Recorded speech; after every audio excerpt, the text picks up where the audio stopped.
Umengameli Ramaphosa uchaze kabanzi ngobumqoka bokuvakasha kukaMengameli wase Ivory Coast kanye nethimba lakhe kulelizwe.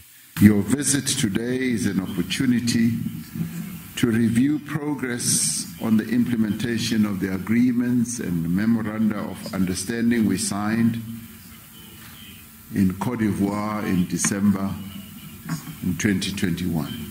Umengameli uCyril Ramaphosa ubesebalula imkhakha emqoka okuzoxelwa kuyona kwezohwebo. We will be signing a further 6 agreements to further strengthen our bilateral relations.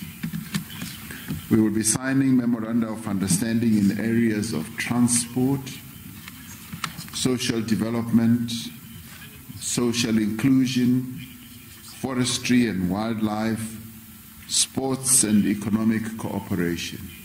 Nakuba umhlaba uhlaselwe ubhubhane lwesifo iCovid-19 kodwa kuzange kuphazamiseke ukuhwebelana kwalamazwe womabili. We are encouraged by the fact that despite the challenges that were posed by COVID-19, bilateral trade between South Africa and Côte d'Ivoire has been on the upward trajectory. Umengameli wezwe uthi abomngeni Wattara bazothumela amanzi eIvory Coast ukuze abantu bakuleli yazwe baphuze.